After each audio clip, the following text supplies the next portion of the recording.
ଦାରୁ ଦେବତା ମୋ ପରାଣ ମିତ। ରାତି ପାହିଲା ପରେ ଅକ୍ଷୟ ତୃତୀୟା। ଗାଁଟା ସାରା ଚାଷୀ ଯିଏ ଯେମିତି ହଳ ଲଙ୍ଗଳ ଯୋଗାଡ଼ କରି ବିଲକୁ ଅଖିମୁଠି ନେଇ ଯିବାକୁ ସଜବାଜ ହେଉଥିବା ବେଳେ ତମେ ଘରଟା ଭିତରେ ହୁଙ୍କାଟା ପରି ଏମିତି ବସି ରହିଛ କାହିଁକି? 7 ପୁରୁଷ ଅମଳର ଚାଷ ଜମି ଖଣ୍ଡକ ନିଜ ହାତରେ ଚାଷ କରି ପାରିଲନି ଯେ ଶେଷରେ ତାକୁ ଭାଗ ଚାଷକୁ ଦେଲ। ଚାଷୀ ତା ଦୟାରେ ଯେତିକି ଦେଲା ସେତିକି। ବିଲ ଆଡ଼େ ଯାଇ ମୁହଁ ଟିକିଏ ବି ମାରିଲନି। ଏମିତି ବସି ଚିନ୍ତା କଲେ ଲାଭ କ'ଣ? ବସି ଖାଇଲେ ତ ନଈବାଲି ସରେ।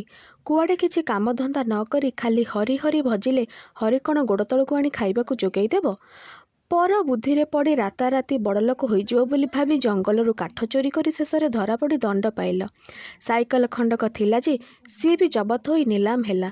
ଶେଷରେ ନିଜ ଭେଣ୍ଡା ପୁଅଟାକୁ ଏଇ କାଠ ଚୋରି କାମରେ ଲଗେଇଲ ଯେ ଉଦୁ ଉଦିଆ ଦ୍ୱିପହରେ ଜଙ୍ଗଲରୁ କାଠ ଚୋରି କରି ଆଣୁଥିବା ବେଳେ ଅଂଶୁଘାତରେ ପଡ଼ି ଛଟପଟ ହେଇ ମଲା। ତମେ ଏବେ କରିବ କ'ଣ? ପଞ୍ଚପ୍ରାଣୀ କୁଟୁମ୍ବ ଆମେ ଚଳିବା କେମିତି?